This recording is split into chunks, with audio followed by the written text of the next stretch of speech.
Could we see Patrick Kane end up with the Edmonton Oilers? One of the Oilers reporters claims Patrick Kane is high on the radar and could be their top plan to make a run for the Stanley Cup this year. Plus, we're going to take a look at a couple of UFA rumors as well as recap the World Junior Championship tournament that just completed last night. All that coming up next. So welcome back to another video here at Top Shelf Hockey. As I mentioned, we're going to take a look at a couple different topics here today. First up, I want to do a quick recap of the 2022 World Junior Championship. Of course, they attempted to have this tournament back over Christmas at its normal traditional time, and of course had to be postponed or canceled at the time due to some COVID situations they were dealing with.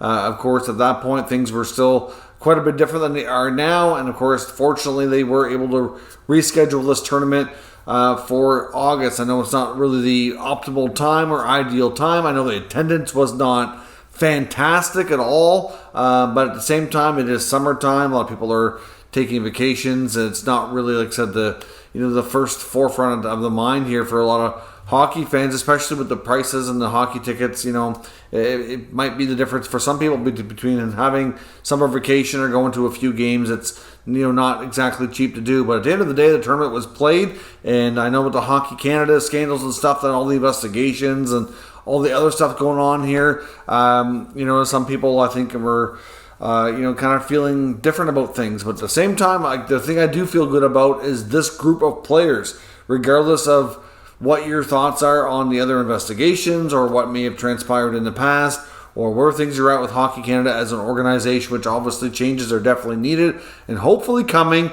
This group of players deserve their opportunity to represent their countries and have a chance to be the best in the world at that level, and we got to see that tournament, and for them at least it's able to be completed. A lot of the players that went to the tournament in December, a good chunk of them, especially the top players, didn't come back. That have decided to kind of save their energy for NHL training camps for the most part, and it was different. But the tournament is done. Canada is your gold medal winner. The Finns win silver. Of course, the Canada-Finland gold medal game last night was quite a battle, and then Sweden wins the bronze medal. Of course, in the gold medal game, we saw top prospect captain of Canada, Mason McTavish, make one of the craziest defensive plays I've ever seen, and very well could be, if for Canada at least, maybe even the tournament as a whole, the top player you've ever seen. Like, if you look at the top plays ever in the World Junior Championship history, it's got to be right up there. It was phenomenal, essentially in overtime, which they are using the 3-on-3 format for now.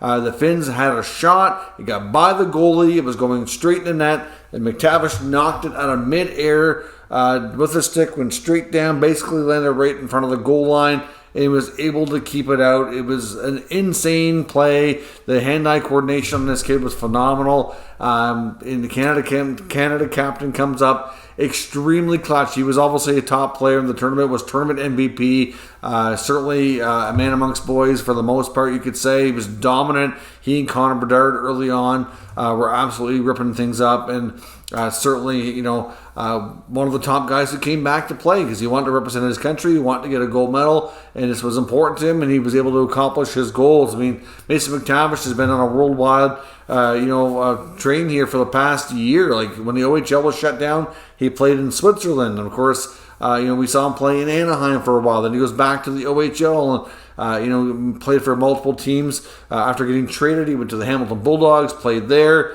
wins the OHL championship. Of course, comes to New Brunswick here where the Memorial Cup was taking place, hosted by the St. John Sea Dogs. Came close to winning that, but not quite.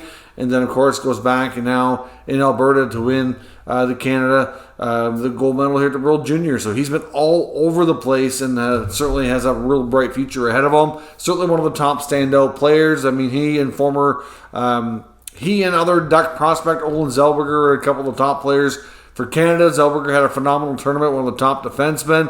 Kent Johnson going to score the game-winning gold medal goal, of course, for Columbus prospect. He looks like he's really ready, for the NHL too. Obviously, Johnson's a player who's a highly skilled guy. You could tell he's certainly ready. Joshua Waugh, Habs prospect, had a good tournament for the Canadians. William Dufour, who didn't have a chance to play before, certainly elevated his game throughout this season.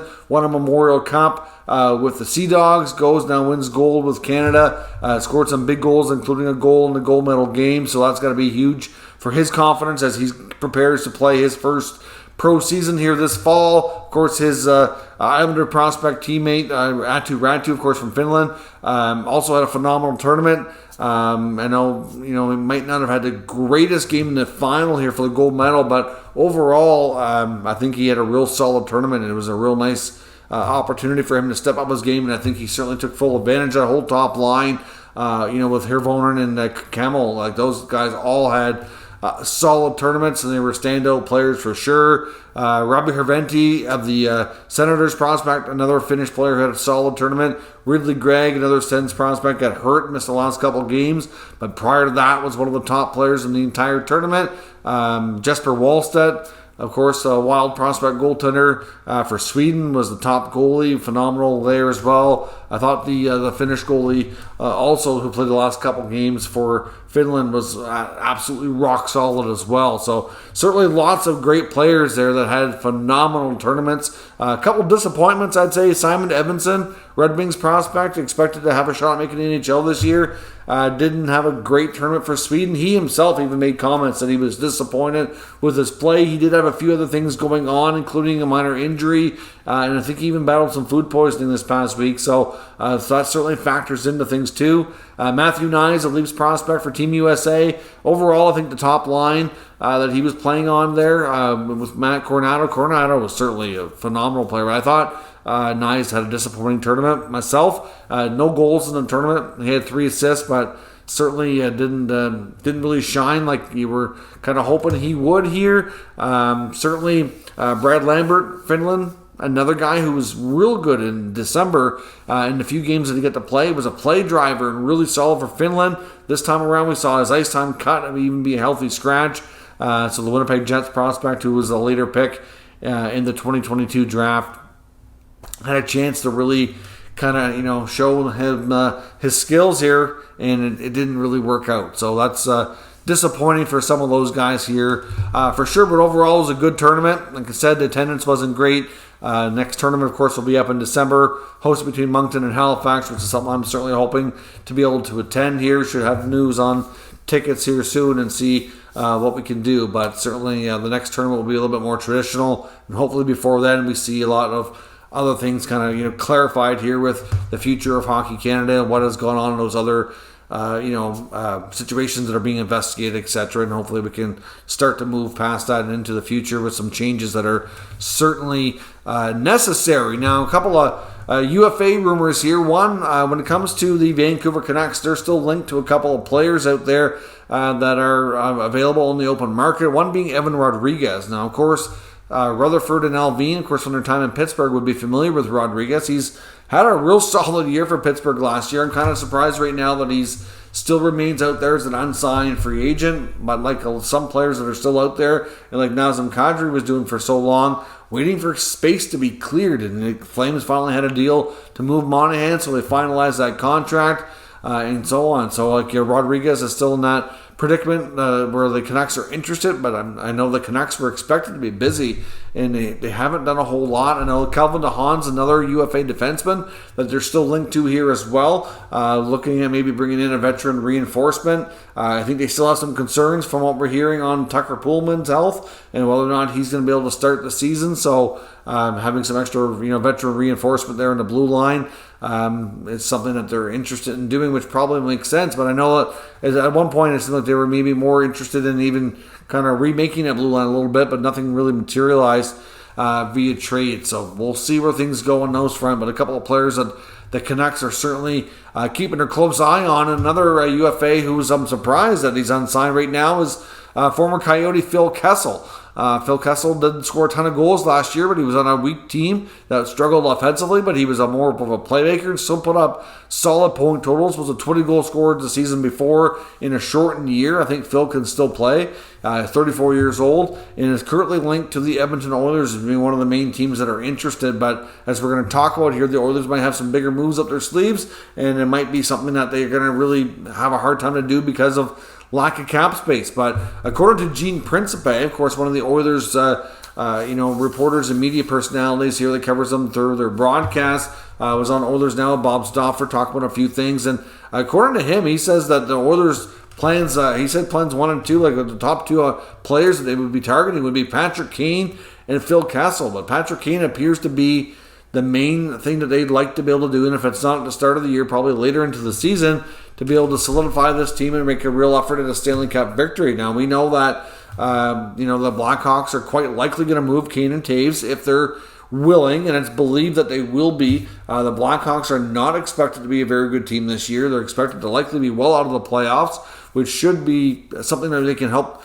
kind of get decisions from Taves and Kane early enough in the year if they'd be interested in a trade. So the Blackhawks will have plenty of time to kind of talk to potential trade partners and kind of figure out where they'd be willing to go, who might be willing, and kind of go from there. But when it comes to Patrick Kane, we had talked back, I think, 3 or 4 weeks ago, some of the teams that were linked to him having heavy interest were the Oilers, the Avalanche, and there was a couple other ones as well. I think the Islanders and Devils were kind of mentioned, but the Avalanche and Oilers are kind of the top 2. And if you look at the Vegas odds makers, there's certainly, you can bet on just about anything nowadays. Patrick Kane being moved is something that they had some odds out there, and the Oilers were in the top 3 teams then as well. Now, of course, I don't know what intel they're basing that on. It's really hard to say, how that's going to work out. Just because there's odds out there that you can bet on, it doesn't mean it's anything that's going to happen. Certainly, but I would hope that when they're making these, they're gonna the bigger the payouts means the less likely it is to happen.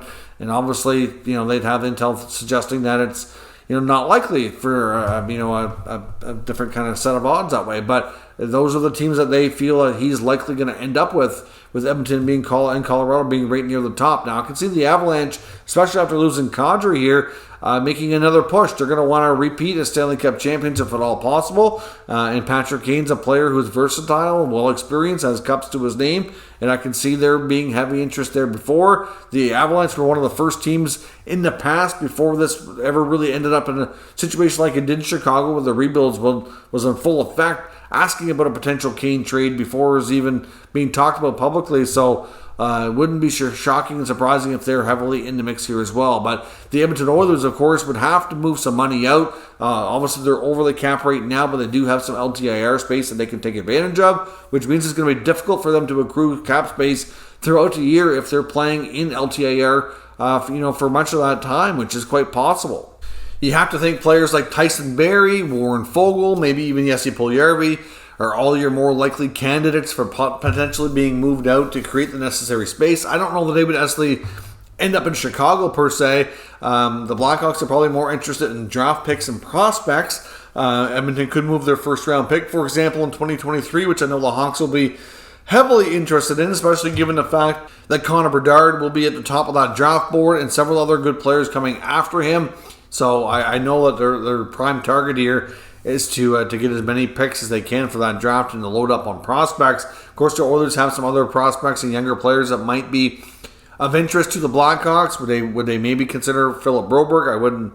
I don't know about that, but I mean, he's certainly an interesting defenseman to watch. You get some players who haven't really made the NHL impact yet that been in the pro hockey level, like the AHL, for a couple seasons, might be interested, maybe a Raphael Lavoie, for example. Of course, you get Tyler Benson, another player that kind of fits into that category. They have Xavier Bergeau.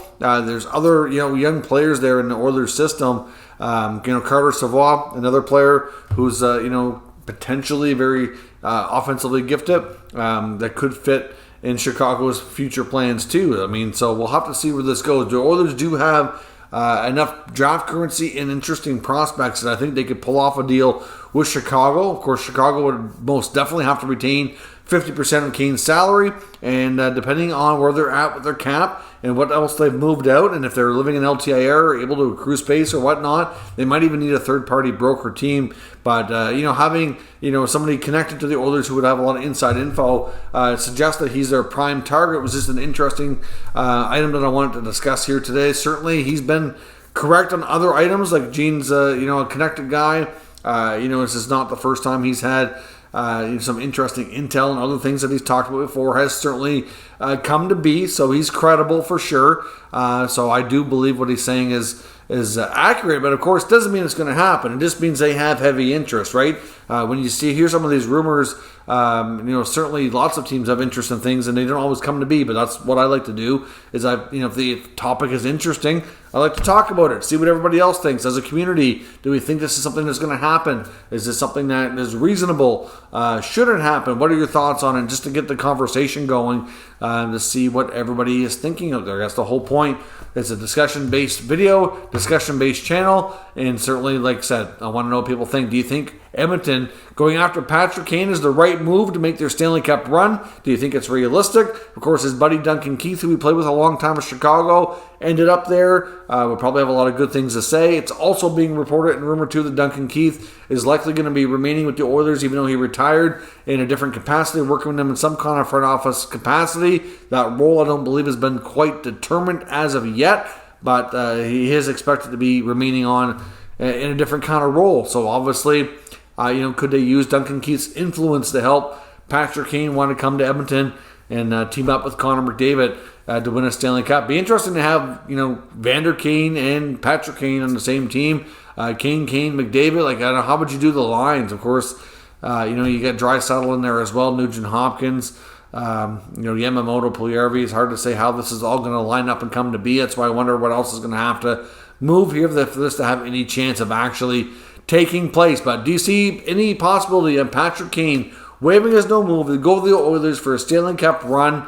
And do you see it being a fit? What money would have to be moved out? Like I said, I think you're looking at a couple of players that have to go in a cap dumping move to make it even to be feasible. And then the Blackhawks would have to be likely interested in some draft currency and some of their prospects. So let me know your thoughts down in the comments. We'll talk about it further. If you're new to the channel, of course, make sure you subscribe and stick around. We'll keep you up to date with the latest news, rumors, and analysis on all 32 NHL teams. Thank you for watching, and I'll catch you next time.